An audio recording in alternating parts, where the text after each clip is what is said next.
सांब सदाशिव सांब सदाशिव सांब सदाशिव जय शंकर। हर हर शंकर दुख हर सुख कर अकदम हर हर शंकर। रुद्र संहिता पंचम खंड युद्ध खंड। तारकपुर तारकाक्ष विद्युन्माली और कमलाक्ष की तपस्या। ब्रह्मा द्वारा उन्हें वर प्रदान। मय द्वारा उनके लिए 3 पुरों का निर्माण और उनकी सजावट शोभा का वर्णन।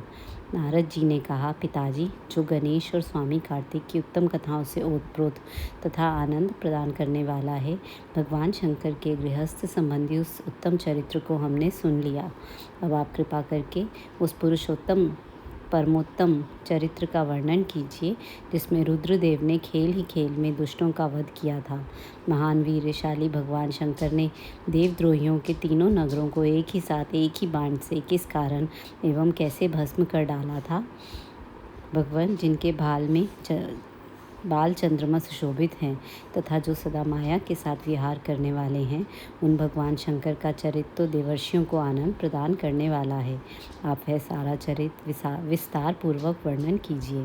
ब्रह्मा जी बोले, ऋषि श्रेष्ठ, पहले किसी समय व्यास ने सनत कुमार से ऐसा ही प्रश्न किया था। उस समय सनत कुमार ने जो कुछ उत्तर दिया था वही मैं वर्णन करता हूँ। उस समय सनत कुमार ने कहा था, महाबुद्धिमान व्यास जी, विश्व का संहार करने वाले चंद्रमौली शिव ने जिस प्रकार एक ही बाण से त्रिपुर को भस्म किया था, वह चरित्र कहता हूँ, सुनो। मुनीश्वर, जब शिव कुमार स्कंद ने तारकासुर को मार डाला, तब उसके 3 पुत्रों को महान संताप हुआ। उसमें तारकाक्ष सबसे ज्येष्ठ था, विद्युन्माली मझला था और छोटे का नाम कमलाक्ष था। उन तीनों में समान बल था। वे जितेंद्रिय, सदा कार्य के लिए उद्यत, संयमी, सत्यवादी, दृढ़चित्त, महान वीर और देवों से द्रोह करने वाले थे।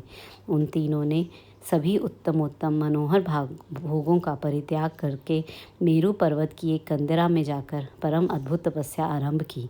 वहाँ उन्होंने हजारों वर्षों तक ब्रह्मा जी की प्रसन्नता के लिए अत्यंत उग्र तप किया।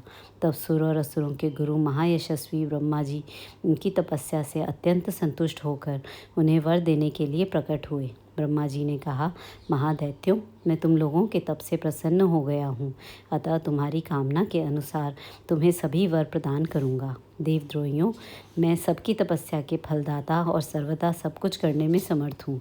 अतः बताओ, तुम लोगों ने इतना घोर तप किस लिए किया है। सनत कुमार जी कहते हैं, मुने, ब्रह्मा जी की वह बात सुनकर उन सब ने अंजलि बांधकर पितामह के चरणों में प्रणिपात किया और फिर धीरे धीरे अपने मन की बात कहना आरंभ किया। दैत्य बोले, देवेश, यदि आप हम पर प्रसन्न हैं और हमें वर देना चाहते हैं तो यह वर दीजिए कि समस्त प्राणियों में हम सबके लिए अवध्य हो जाएं। जगन्नाथ, आप हमें स्थिर कर दें और हमारे जरा रोग आदि सभी शत्रु नष्ट हो जाएं तथा कभी भी मृत्यु हमारे समीप न भटके।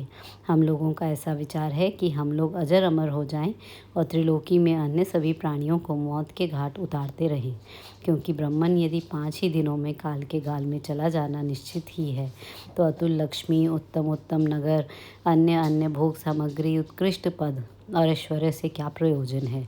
मेरे विचार से तो उस प्राणी के लिए ये सभी व्यर्थ हैं। सनत कुमार जी कहते हैं, महर्षि, उन तपस्वी दैत्यों की यह बात सुनकर ब्रह्मा अपने स्वामी गिरिशाई भगवान शंकर का ध्यान करके बोले। ब्रह्मा जी ने कहा, असुरों, अमरत्व सभी को नहीं मिल सकता, अतः तुम लोग अपना यह विचार छोड़ दो।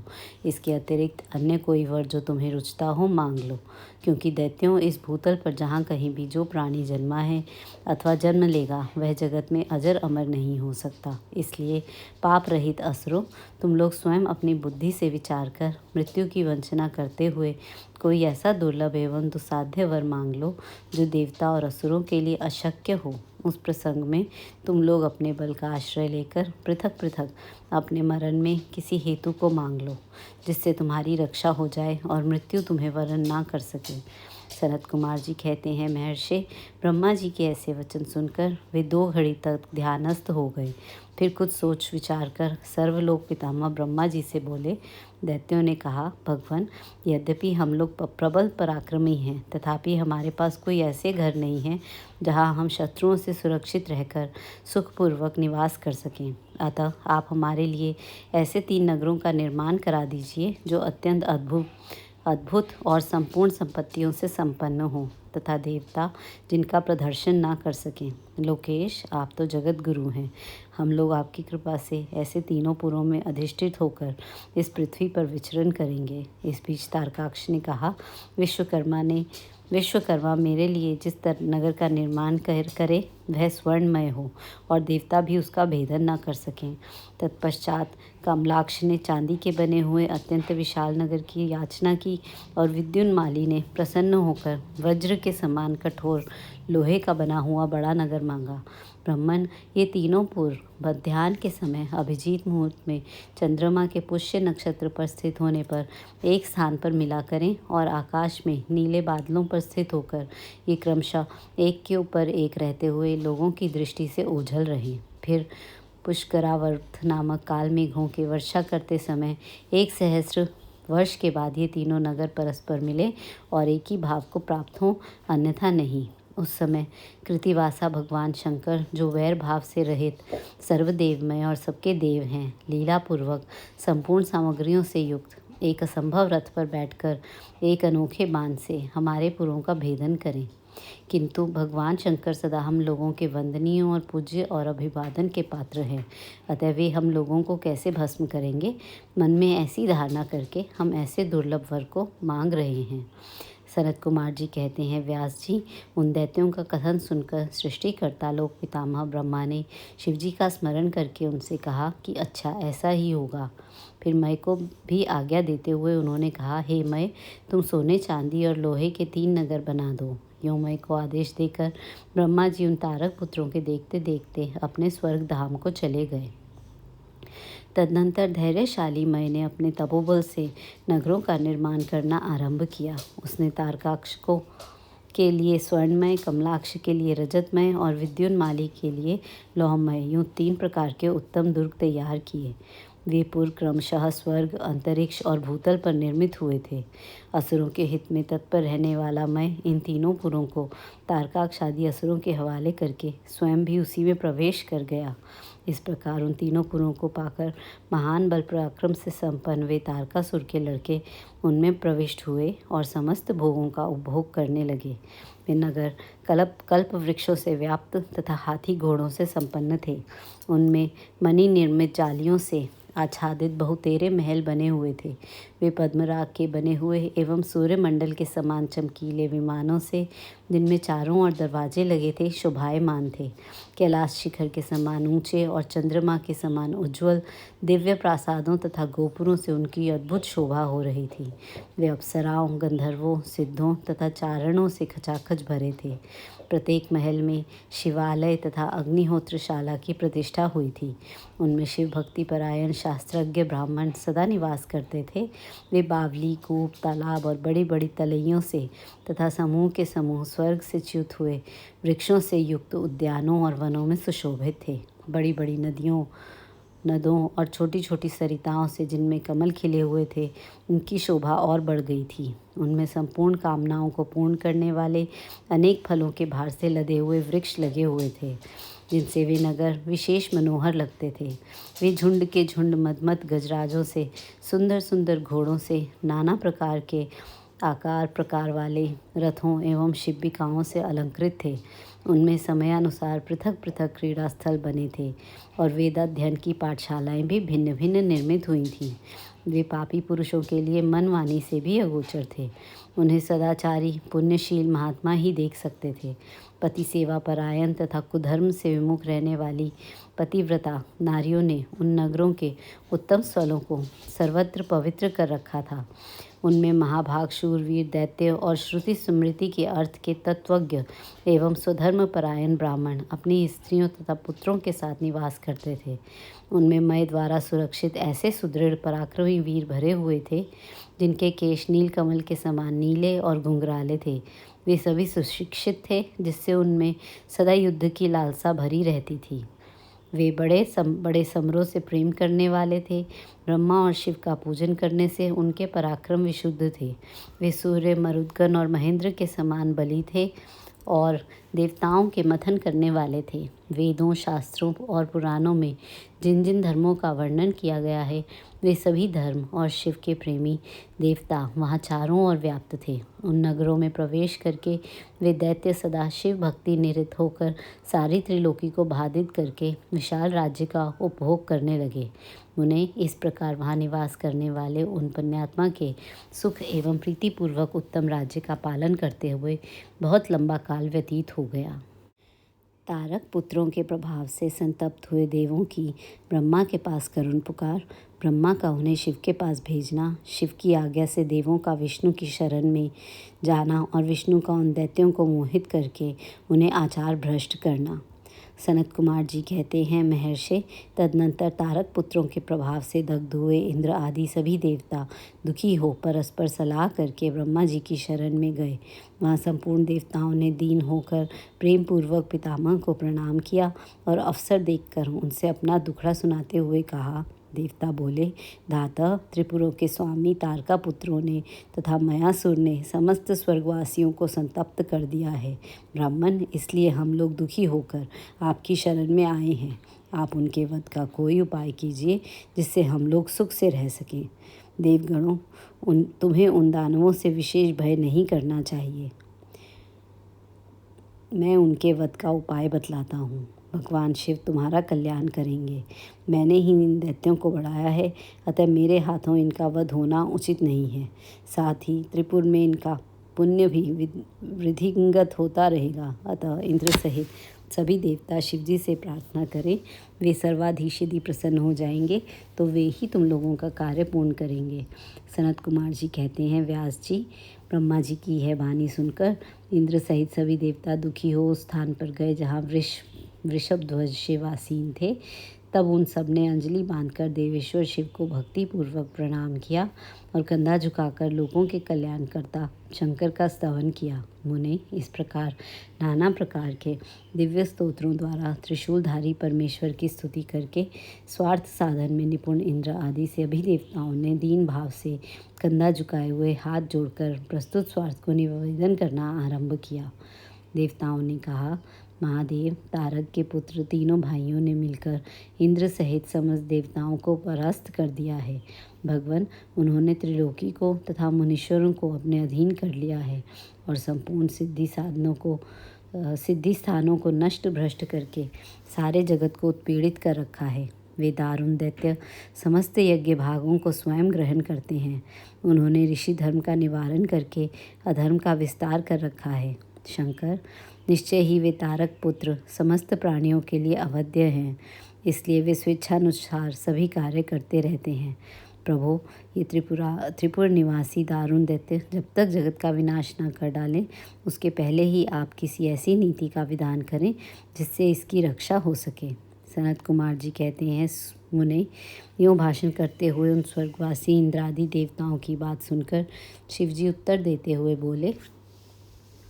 शिवजी ने कहा, देवगण, इस समय वे त्रिपुराधीश महान पुण्य कार्यों में लगे हुए हैं और ऐसा नियम है कि जो पुण्यात्मा हो उस पर विद्वानों को किसी प्रकार भी प्रहार नहीं करना चाहिए। मैं देवताओं के सारे महान कष्टों को जानता हूँ, फिर भी वे दैत्य बड़े प्रबल हैं, अतः देवता और असुर मिलकर भी उनका वध नहीं कर सकते। वे तारक पुत्र सबके सब पुण्य संपन्न हैं, इसलिए उन सभी त्रिपुरावासियों का वध दुस्साध्य है। यद्यपि मैं रणकर्कश हूँ, तथापि जानबूझकर मैं मित्र द्रोह कैसे कर सकता हूँ, क्योंकि पहले किसी समय ब्रह्मा जी ने कहा था कि मित्र द्रोह से बढ़कर दूसरा कोई बड़ा पाप नहीं है। सत्पुरुषों ने ब्रह्म हत्यारे, शराबी, चोर तथा व्रत भंग करने वाले के लिए प्रायश्चित का विधान किया है, परंतु कृतघ्न के उद्धार का कोई उपाय नहीं है। देवताओं, तुम लोग भी तो धर्मज्ञ हो, अतः धर्म दृष्टि से विचार कर तुम ही बताओ कि जब वे दैत्य मेरे भक्त हैं तब मैं उन्हें कैसे मार सकता हूँ। इसलिए अमरो, जब तक वे दैत्य मेरी भक्ति में तत्पर हैं तब तक उनका वध असंभव है। तथापि तुम लोग विष्णु के पास जाकर उनसे यह कारण निवेदन करो। तदनंतर देवगण भगवान विष्णु के समीप गए और उनके द्वारा ऐसी व्यवस्था की गई कि जिससे वे असुर शैव सनातन धर्म से विमुख होकर सर्वथा अनाचार परायण हो गए। वैदिक धर्म का नाश होने से वहाँ स्त्रियों ने पतिव्रत धर्म छोड़ दिया और पुरुष इंद्रियों के वश में हो गए। यूँ स्त्री पुरुष सभी दुराचारी हो गए। देवाराधन, श्राद्ध, यज्ञ, व्रत, तीर्थ, शिव, विष्णु, सूर्य, गणेश आदि का पूजन, स्नान, दान आदि सभी शुभ आचरण नष्ट हो गए। तब माया तथा अलक्ष्मी उन पुरों में जा पहुंची। तब से प्राप्त लक्ष्मी वहाँ से चली गई। इस प्रकार वहाँ अधर्म का विस्तार हो गया। मुने तब शिवेच्छा से भाइयों सहित उस दैत्यराज की तथा मय की भी शक्ति कुंठित हो गई। देवों का शिवजी के पास जाकर उनका स्तवन करना, शिवजी के त्रिपुर वध के लिए उद्यत न होने पर ब्रह्मा और विष्णु का उन्हें समझाना, विष्णु के बतलाए हुए शिव मंत्र का देवों द्वारा तथा विष्णु द्वारा जप, शिवजी की प्रसन्नता और उनके लिए विश्वकर्मा द्वारा सर्वदेवमय रथ का निर्माण। व्यास जी ने पूछा, सनत कुमार जी, जब भाइयों तथा पूर्ववासियों सहित उस दैत्यराज की बुद्धि विशेष रूप से मोहाच्छन्न हो गई, तब उसके बाद कौन सी घटना घटी? विभो, यह सारा वृतांत वर्णन कीजिए। सनत कुमार जी ने कहा, महर्षि, जब तीनों पुरों की पूर्वोक्त दशा हो गई, दैत्यों ने शिवार्चन का परित्याग कर दिया, संपूर्ण स्त्री धर्म नष्ट हो गया और चारों ओर दुराचार फैल गया, तब भगवान विष्णु और ब्रह्मा के साथ सब देवता कैलाश पर्वत पर गए और सुंदर शब्दों में शिव की स्तुति करने लगे। महेश्वर देव, आप परमोत्कृष्ट आत्मबल से संपन्न हैं। आप ही सृष्टि के कर्ता ब्रह्मा, पालक विष्णु और संहर्ता रुद्र हैं। परम ब्रह्म स्वरूप आपको नमस्कार है। यूँ महादेव जी का स्तवन करके देवों ने उन्हें साष्टांग प्रणाम किया। फिर भगवान विष्णु ने जल में खड़े होकर अपने स्वामी परमेश्वर शिव का मन ही मन स्मरण करके तन्मय हो दक्षिणामूर्ति के द्वारा प्रकटित रुद्र मंत्र का 1.5 करोड़ की संख्या तक जप किया। तब तक सभी देवता उन महेश्वर में मन लगाकर यों उनकी स्तुति करते रहे। देवों ने कहा, प्रभो, आप समस्त प्राणियों के आत्मस्वरूप, कल्याणकर्ता और भक्तों की पीड़ा हरने वाले हैं। आपके गले में नीला चिन्ह है, जिससे आप नीलकंठ कहलाते हैं। आप चिद्रूप हैं एवं प्रचेता हैं। आप रुद्र को हमारा प्रणाम है। असुर निकंदन, आप ही हमारी सारी आपत्तियों के निवारण करने वाले हैं। अतः सदा आप ही हमारी गति हैं और आप ही सर्वथा हम लोगों के वंदनीय हैं। आप सबके आदि हैं और आप ही सबके अनादि भी हैं। आप ही आनंद स्वरूप, अव्यय प्रभु, प्रकृति पुरुष के साक्षात सृष्टा और जगदीश्वर हैं। आप ही रजोगुण, सतोगुण और तमोगुण के आश्रय से ब्रह्मा, विष्णु और रुद्र होकर जगत के कर्ता, भर्ता और संहारक बनते हैं। आप ही इस भवसागर से तारने वाले हैं। आप समस्त प्राणियों के स्वामी, अविनाशी, वरदाता, वांगमय स्वरूप, वेद प्रतिपाद्य और वाच्यवाचकता से रहित हैं। योग वेता योगी आप ईशान की मुक्ति से की याचना करते हैं। आप योगियों के हृदय कमल की कर्णिका पर विराजमान रहते हैं। वेद और संतजन कहते हैं कि आप पर ब्रह्म स्वरूप, तत्व रूप, तेजो राशि और परात्पर हैं। आप सर्वव्यापी, सर्वात्मा और त्रिलोकी के अधिपति हैं। भव, इस जगत में जिसे परमात्मा कहा जाता है, वह आप ही हैं। जगत गुरु, इस जगत में जिसे दिखने, सुनने, स्तवन करने तथा जानने योग्य बताया जाता है और जो अणु से भी सूक्ष्म है तथा महान से भी महान है, वह आप ही हैं। आप चारों हाथ, पैर, नेत्र, सिर, मुख, कान और नाक वाले हैं। अतः आपको चारों ओर से नमस्कार है।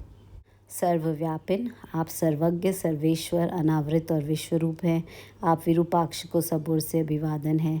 आप सर्वेश्वर, भवाध्यक्ष, सत्यमय, कल्याणकर्ता, अनुपमय और करोड़ों सूर्यों के समान प्रभावशाली हैं। आपको हम चारों ओर से दंडवत प्रणाम करते हैं। विश्वाराध्य, यदि अंत शून्य, 26वें तत्व, नियामक रहित तथा समस्त प्राणियों को अपने अपने कार्यों में पवित्र करने वाले, आपको हमारा सब ओर से प्रणाम है। आप प्रकृति के भी प्रवर्तक, सबके प्रपितामह और समस्त शरीरों में व्याप्त हैं। आप परमेश्वर को हमारा नमस्कार है। श्रुतियाँ तथा श्रुति तत्व के ज्ञाता, विज्ञगण आपका वरदायक, समस्त भूतों में निवास करने वाला, स्वयंभू और श्रुति तत्वज्ञ बतलाते हैं। नाथ, आपने जगत में अनेकों ऐसे कार्य किए हैं जो हमारी समझ से परे हैं। इसलिए देवता, असुर, ब्राह्मण और अन्य स्थावर जंगम भी आपकी ही स्तुति करते हैं। शंभो, त्रिपुरवासी दैत्यों ने हमें प्राय नष्ट सा कर डाला है। अतः आप शीघ्र ही उन असुरों को विनाश करके हमारी रक्षा कीजिए, क्योंकि देव वल्लभ हम देवों के एकमात्र आप ही गति हैं। परमेश्वर, इस समय वे आपकी माया से मोहित हो गए हैं, अतः प्रभु वे भगवान विष्णु द्वारा बताई हुई युक्ति के चक्र में फंसकर सारा धर्म कर्म छोड़ बैठे हैं। भक्तवत्सल, हमारे सौभाग्यवश इस समय उन दैत्यों ने संपूर्ण धर्मों का परित्याग कर दिया है और नास्तिक शास्त्र का आश्रय ले रखा है। शरणदाता, आप सदा से देवताओं का कार्य करते आए हैं, इसलिए आज भी हम लोग आपके शरणापन्न हुए हैं। अब आपकी जैसी इच्छा हो वैसा कीजिए। सनत कुमार जी कहते हैं, मुनिवर, इस प्रकार महेश्वर का स्तवन करके देवगण दीन भाव से अंजलि बांधकर सामने खड़े हो गए। उस समय उनके मस्तक झुके हुए थे। इस प्रकार जब सुरेंद्र आदि देवों ने महेश्वर की स्तुति की और विष्णु ने ईशान संबंधी मंत्र का जप किया, तब सर्वेश्वर भगवान शिव प्रसन्न हो गए और वृष पर सवार होकर वहीं प्रकट हो गए। उस समय पार्वतीपति शिव का मन प्रसन्न था। उन्होंने नंदीश्वर की पीठ से उतरकर विष्णु का आलिंगन किया और फिर से नंदी पर हाथ टेककर खड़े हो गए और संपूर्ण देवताओं की ओर कृपा भरी दृष्टि से देखकर गंभीर वाणी में श्री हरि से बोले। शिवजी ने कहा, देवश्रेष्ठ, उन अधर्मनिष्ठ दैत्यों के 3 पुरों को मैं नष्ट कर डालूंगा, इसमें संशय नहीं है। परंतु वे महादैत्य मेरे भक्त थे और उनका मन सुदृढ़ रूप से मुझ में लगा रहता था। अतः यद्यपि इस समय उन्होंने व्याजवश उत्तम धर्म का परित्याग कर दिया है, तथापि क्या वे मेरे ही द्वारा मारने योग्य हैं? इसलिए जिन्होंने त्रिपुरवासी सारे दैत्यों को धर्म भ्रष्ट करके मेरी भक्ति से विमुख कर दिया है, वे विष्णु अथवा अन्य कोई ही उन्हें क्यों नहीं मारते?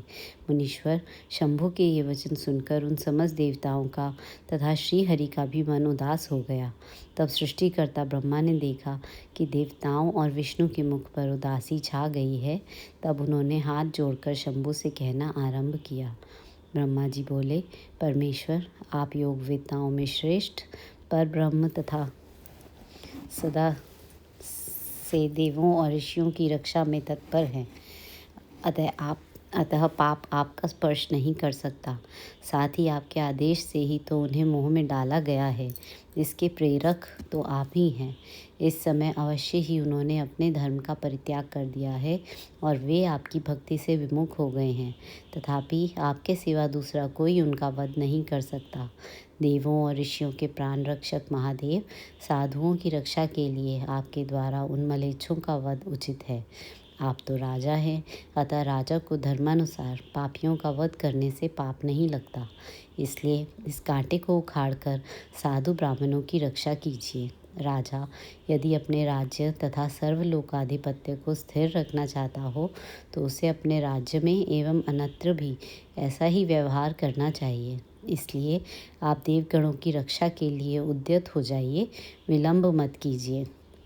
देव देवेश, बड़े बड़े मुनीश्वर, यज्ञ, संपूर्ण वेद शास्त्र, मैं और विष्णु भी निश्चय ही आपकी प्रजा हैं। प्रभु, आप देवताओं के सार्वभौम सम्राट हैं। ये श्री हरि आदि देवगण तथा सारा जगत आपका ही कुटुंब है। अजन्मा देव, श्री हरि आपके युवराज हैं और मैं ब्रह्मा आपका पुरोहित हूँ तथा आपकी आज्ञा का पालन करने वाले शक्र राजकार्य संभालने वाले मंत्री हैं। सर्वेश, अन्य देवता भी आपके शासन के नियंत्रण में रहकर सदा अपने अपने कार्य में तत्पर रहते हैं, यह बिल्कुल सत्य है। सनत कुमार जी कहते हैं, व्यास जी, ब्रह्मा जी की यह बात सुनकर सुरपालक परमेश्वर शिव का मन प्रसन्न हो गया। तब उन्होंने ब्रह्मा जी से कहा। शिव जी बोले, ब्रह्मन, यदि आप मुझे देवताओं का सम्राट बतला रहे हैं, तो मेरे पास उस पद के योग्य कोई ऐसी सामग्री तो है नहीं जिससे मैं उस पद को ग्रहण कर सकूं, क्योंकि ना तो मेरे पास कोई महान दिव्य रथ है, ना उसके उपयुक्त सारथी है और न संग्राम में विजय दिलाने वाले वैसे धनुष बाण ही हैं कि जिन्हें लेकर मैं मनोयोग पूर्वक संग्राम में उन प्रबल दैत्यों का वध कर सकूं। यूँ कहकर वे चुप हो गए, परंतु शिवजी को शीघ्र प्रस्तुत होते न देखकर समस्त देवता, कश्यप आदि ऋषि अत्यंत व्याकुल तथा दुखी हो गए। तब भगवान हरि ने उनसे कहा। भगवान विष्णु बोले, देवों तथा मुनियों, तुम लोग क्यों दुखी हो रहे हो? तुम्हें अपने सारे दुख का परित्याग कर देना चाहिए। अब तुम सब लोग आदरपूर्वक मेरी बात सुनो। देवगण, तुम ही लोग विचार करो कि महान पुरुषों की आराधना सुख साध्य नहीं होती। मैंने ऐसा सुना है कि महदाराधना में पहले महान कष्ट झेलना पड़ता है। पीछे भक्ति की दृढ़ता देखकर इष्टदेव अवश्य प्रसन्न होते हैं, परंतु शिव तो समस्त गणों के अध्यक्ष तथा परमेश्वर हैं। ये तो आशुतोष ही ठहरे। पहले ओम का उच्चारण करके, फिर नमः का प्रयोग करके, फिर शिवाय कहकर 2 बार शुभम शुभम का उच्चारण करें। उसके बाद 2 बार कुरु कुरु का प्रयोग करके फिर शिवाय नमः ओम यह जोड़ दें। ऐसा करने से ओम नमः शिवाय शुभम शुभम कुरु कुरु शिवाय नमः ओम यह मंत्र बनता है। बुद्धि विशारदों, यदि तुम लोग शिव की प्रसन्नता के लिए इस मंत्र का पुनः 1 करोड़ जप करोगे तो शिवजी अवश्य तुम्हारा कार्य पूर्ण करेंगे। मुने, प्रभावशाली श्रीहरि ने जब यो कहा तब सभी देवता पुनः शिव आराधन में लग गए। तत्पश्चात श्रीहरि भी देवों तथा मुनियों के कार्य की सिद्धि हेतु शिव में मन लगाकर विशेष रूप से विधिपूर्वक जप में तत्पर हो गए। मुनिश्रेष्ठ, इधर देवगण धैर्य संपन्न हो बारंबार शिव शिव यों उच्चारण करते हुए 1 करोड़ जप करके सामने खड़े हो गए। इसी समय वह स्वयं साक्षात शिव पूर्वोक्त स्वरूप धारण करके प्रकट हो गए और यूं कहने लगे। श्री शिवजी बोले, हरे ब्रह्मन, देवगण तथा उत्तम व्रत का पालन करने वाले मुनियों, मैं तुम लोगों के इस जप से प्रसन्न हो गया हूँ, अतः अब तुम लोग अपना मनोवांछित वर मांग लो। देवताओं ने कहा, देवाधिदेव कल्याणकर्ता जगदीश्वर, यदि आप हम पर प्रसन्न हैं तो देवों की विकलता का विचार करके शीघ्र ही त्रिपुर का संहार कर दीजिए। परमेश्वर, आप दीन बंधु तथा कृपा की खान हैं। आपने ही सदा से हम देवताओं की बारंबार विपत्तियों से रक्षा की है, अतः इस समय भी आप हमारी रक्षा कीजिए। सनत कुमार जी कहते हैं, ब्राह्मण, तब ब्रह्मा और विष्णु सहित देवों की वह बात सुनकर शिवजी मन ही मन प्रसन्न हुए और पुनः इस प्रकार बोले। महेश्वर ने कहा, हरे ब्राह्मण, देवगण तथा मुनियों, अब त्रिपुर को नष्ट हुआ ही समझो। तुम लोग आदरपूर्वक मेरी बात सुनो और उसके अनुसार कार्य करो। मैंने पहले जिस दिव्य रथ, सारथी, धनुष और उत्तम बाण को अंगीकार किया है, वह सब शीघ्र ही तैयार करो। विष्णु तथा विधे, निश्चय ही तुम दोनों त्रिलोकी के अधिपति हो, इसलिए तुम्हें चाहिए कि मेरे लिए प्रयत्नपूर्वक सम्राट के योग्य सारा उपकरण प्रस्तुत कर दो। तुम दोनों सृष्टि के सृजन और पालन कार्य में नियुक्त हो, अतः त्रिपुर को नष्ट हुआ समझकर देवताओं की सहायता के लिए यह कार्य अवश्य करो। यह शुभ मंत्र जिसका तुम लोगों ने जप किया है, महान पुण्यमय तथा मुझे प्रसन्न करने वाला है। यह भुक्ति मुक्ति का दाता, संपूर्ण कामनाओं का पूरक और शिव भक्तों के लिए आनंद प्रद है। यह स्वर्गकामी पुरुषों के लिए धन, यश और आयु की वृद्धि करने वाला है। यह निष्काम के लिए मोक्ष तथा साधन करने वाले पुरुषों के लिए भुक्ति मुक्ति का साधक है। जो मनुष्य पवित्र होकर सदा इस मंत्र का कीर्तन करता है, सुनता है अथवा दूसरे को सुनाता है, उसकी सारी अभिलाषाएं पूर्ण हो जाती हैं। सनत कुमार जी कहते हैं, मुने, परमात्मा शिव की यह बात सुनकर सभी देवता परम प्रसन्न हुए और ब्रह्मा तथा विष्णु को तो विशेष आनंद प्राप्त हुआ। उस समय विश्वकर्मा ने शिव की आज्ञा अनुसार विश्व के हित के लिए एक सर्वदेवमय तथा परम शोभन दिव्य रथ का निर्माण किया। सर्वदेवमय रथ का वर्णन, शिवजी का उस रथ पर चढ़कर युद्ध के लिए प्रस्थान, उनका पशुपति नाम पड़ने का कारण, शिवजी द्वारा गणेश का पूजन और त्रिपुरदाह, मय दानव का त्रिपुर से जीवित बच निकलना। व्यास जी ने कहा, शैव प्रवर सनत कुमार जी, आपकी बुद्धि बड़ी उत्तम है, आप सर्वज्ञ हैं।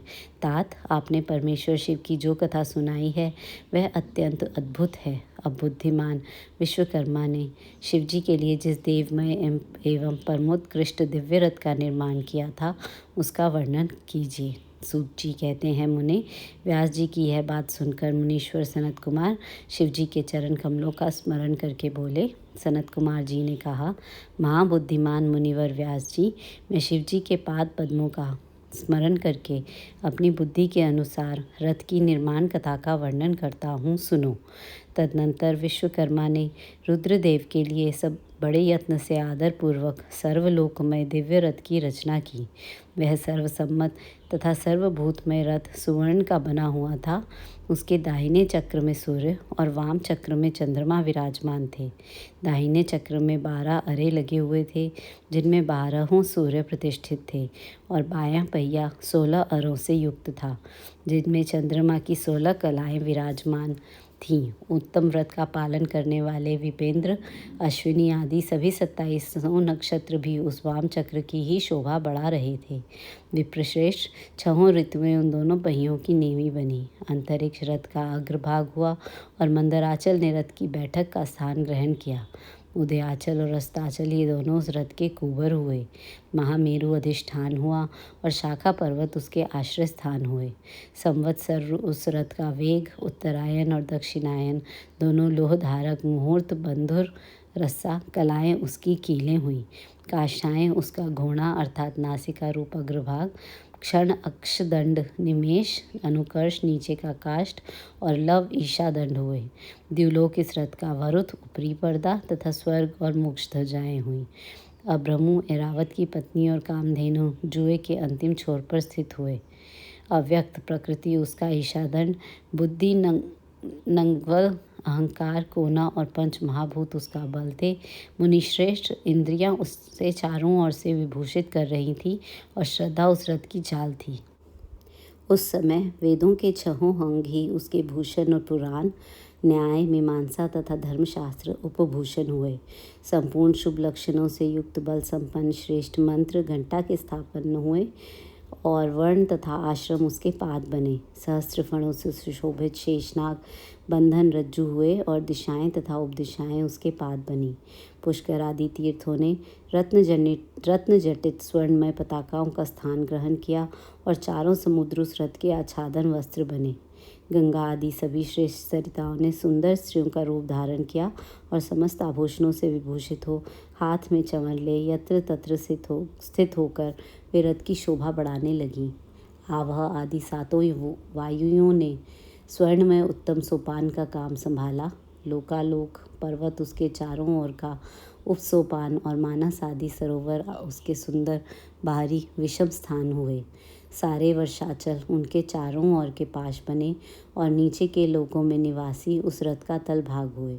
देवाधिदेव ब्राह्मण भगवान ब्रह्मा लगाम पकड़ने वाले सारथी हुए और ब्रह्म दैवत ओंकार उन ब्रह्मदेव का चाबुक हुआ। अकार ने विशाल छत्र का रूप धारण किया। मंदराचल पार्श्वभाग का दंड हुआ।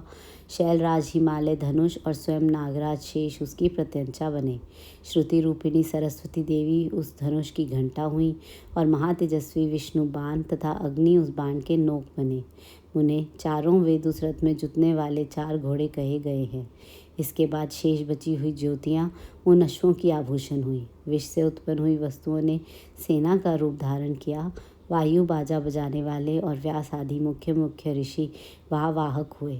मुनीश्वर, अधिक कहने से क्या लाभ, मैं संक्षेप में ही बतलाता हूँ कि ब्रह्मांड में जो कुछ वस्तु थी वह सब उस रथ में विद्यमान थी। इस प्रकार बुद्धिमान विश्वकर्मा ने ब्रह्मा और विष्णु की आज्ञा से उस शुभ रथ का तथा रथ सामग्री का निर्माण किया था। सनत कुमार जी कहते हैं, महर्षि, इस प्रकार के महान दिव्य रथ में जो अनेक आश्चर्यों से युक्त था, वेद रूपी अश्वों को जोतकर ब्रह्मा ने उसे शिव को समर्पित कर दिया। शंभु को निवेदित करने के पश्चात जो विष्णु आदि देवों के सम्मानीय एवं त्रिशूल धारण करने वाले हैं, उन देवेश्वर की प्रार्थना करके ब्रह्मा जी उन्हें उस रथ पर चढ़ाने लगे। तब महान ऐश्वर्यशाली सर्वदेवमय शंभु रथ सामग्री से युक्त उस दिव्य रथ पर आरूढ़ हुए। उस समय ऋषि, देवता, गंधर्व, नाग, लोकपाल और ब्रह्मा विष्णु भी उनकी स्तुति कर रहे थे। गान वेद्या विशारद अप्सराओं के गण उन्हें घेरे हुए थे। सारथी के स्थान पर ब्रह्मा को देखकर उन वादायक शंभु की विशेष शोभा हुई। लोक की सारी वस्तुओं से कल्पित उस रथ पर शिवजी चढ़ ही रहे थे कि वेद संभूत वे घोड़े सिर के बल भूमि पर गिर पड़े। पृथ्वी में भूकंप आ गया। सारे पर्वत डगमगाने लगे। सहसा शेषनाग शिवजी का भार न सह सकने के कारण आतुर हो कांप उठे।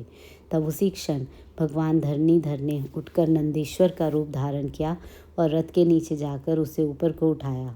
परंतु नंदीश्वर भी रथारूढ़ महेश के उस उत्तम तेज को सहन न कर सके, अतः उन्होंने तत्काल ही पृथ्वी पर घुटने टेक दिए। तत्पश्चात भगवान ब्रह्मा ने शिवजी की आज्ञा से हाथ में चाबुक ले घोड़ों को उठाकर उस श्रेष्ठ रथ को खड़ा किया। तदनंतर महेश द्वारा अधिष्ठित उस उत्तम रथ में बैठे हुए ब्रह्मा जी ने रथ में जुते हुए मन और वायु के समान वेगशाली वेदमय अश्वों को उन तपस्वी दानवों के आकाश से तीनों पुरों को लक्ष्य करके आगे बढ़ाया। तत्पश्चात लोगों के कल्याणकर्ता भगवान रुद्र देवों की ओर दृष्टिपात करके कहने लगे, सुरश्रेष्ठों, यदि तुम लोग देवों तथा अन्य प्राणियों के विषय में पृथक पृथक पशुत्व की कल्पना करके उन पशुओं का आधिपत्य मुझे प्रदान करोगे, तभी मैं उन असुरों का संहार करूँगा, क्योंकि वे दैत्य श्रेष्ठ तभी मारे जा सकते हैं, अन्यथा उनका वध असंभव है। सनत कुमार जी कहते हैं, उन्हें अगाध बुद्धि संपन्न देवादिदेव भगवान शंकर की यह बात सुनकर सभी देवता पशुत्व के प्रति शंकित हो उठे, जिससे उनका मन खिन्न हो गया। तब उनके भाव को समझकर देव अंबिकापति शंभु करुणार्द्र हो गए। फिर वे हंसकर उन देवताओं से इस प्रकार बोले। शंभु ने कहा, देवश्रेष्ठों, पशु भाव प्राप्त होने पर भी तुम लोगों का पतन नहीं होगा। मैं उस पशु भाव से मुक्त होने का उपाय बतलाता हूँ, सुनो और वैसा ही करो। समाहित मन वाले देवताओं, मैं तुम लोगों से सच्ची प्रतिज्ञा करता हूँ कि जो इस दिव्य पाशुपत व्रत का पालन करेगा वह पशुत्व से मुक्त हो जाएगा। सुरश्रेष्ठों, तुम्हारे अतिरिक्त जो अन्य प्राणी भी मेरे पाशुपत व्रत को करेंगे वे भी निस्संदेह पशुत्व से छूट जाएंगे।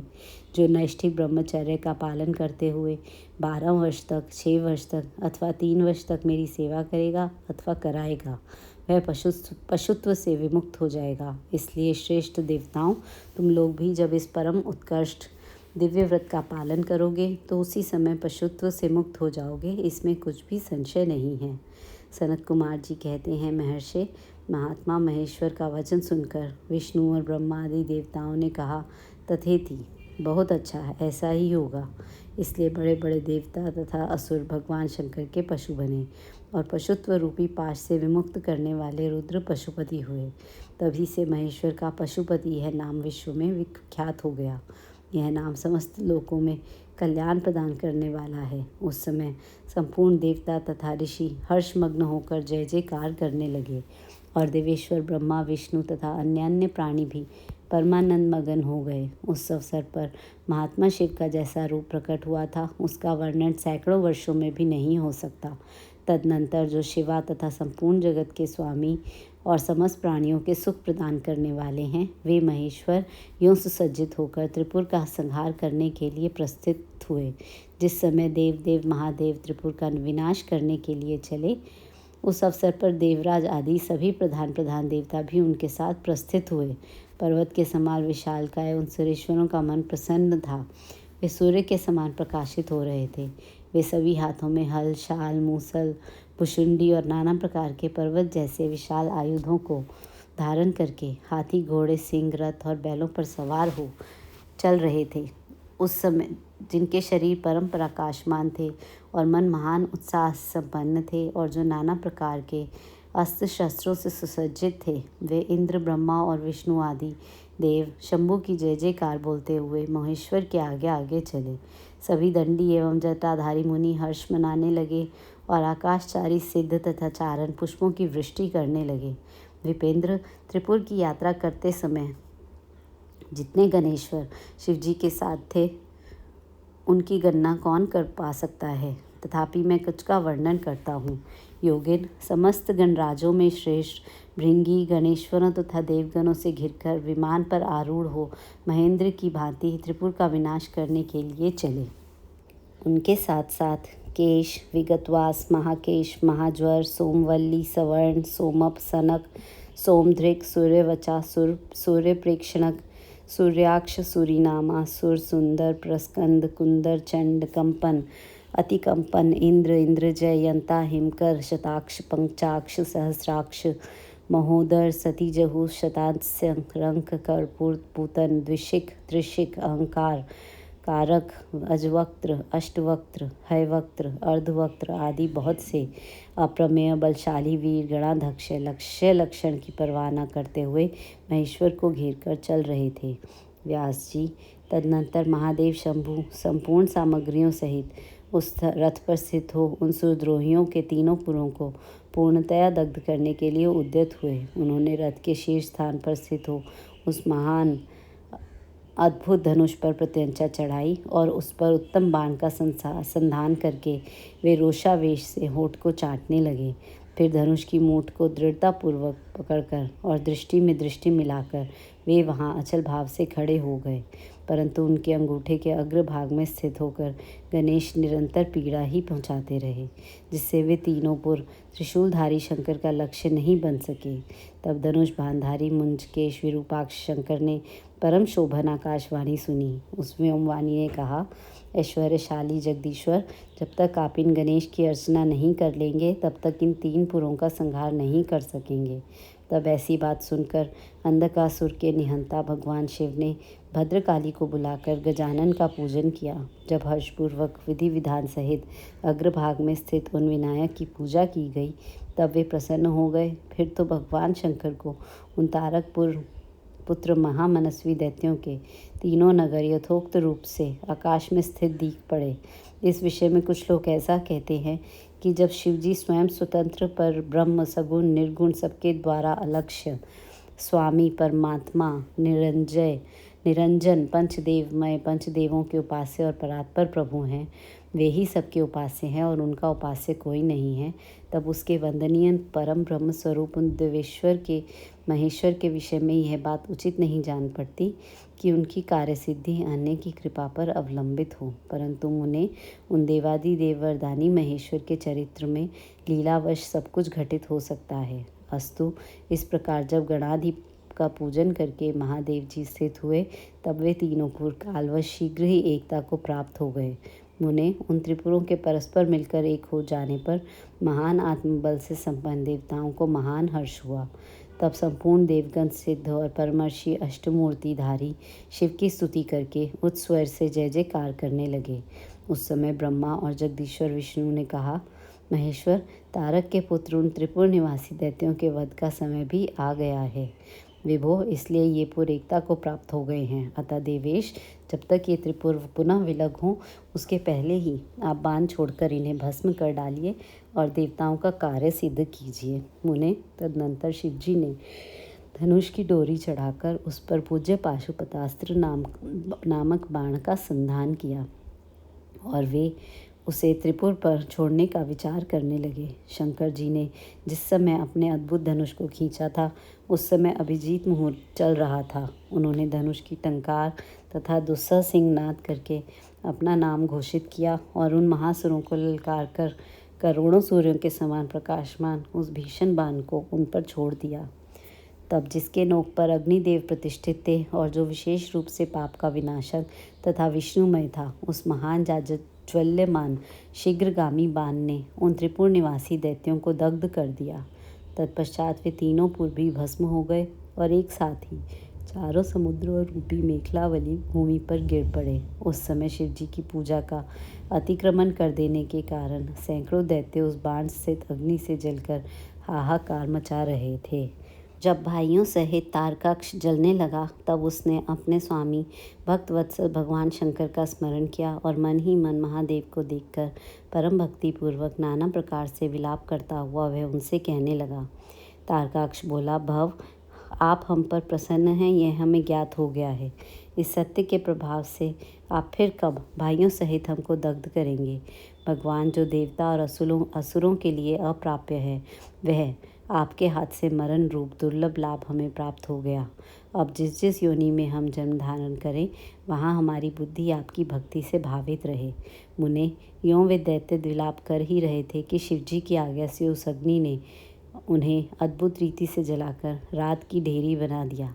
व्यास जी, और भी जो बालक और वृद्ध दानव थे वे शिवाज्ञानुसार उस अग्नि द्वारा शीघ्र ही जलकर भस्म हो गए। यहाँ तक कि उन त्रिपुरों में जितनी स्त्रियाँ और पुरुष थे वे सब के सब उस अग्नि से उसी प्रकार दग्ध हो गए जैसे कल्पांत में जगत भस्म हो जाता है। उस समय उस भीषण अग्नि से कोई भी स्थावर जंगम बिना जले नहीं बचा, किंतु असुरों का विश्वकर्मा अविनाशीमय बच गया।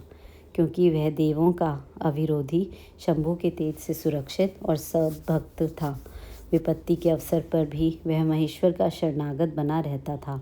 जिन दैत्यों तथा अन्य प्राणियों का भाव अभाव अथवा कृत अकृत के प्राप्त होने पर नाश कारण पतन नहीं होता, वे विनाश से बचे रहते हैं। इसलिए सत्पुरुषों को अत्यंत संभावित उत्तम कार्य के लिए ही प्रयत्न करना चाहिए, क्योंकि निंदित कर्म करने से प्राणी का विनाश हो जाता है।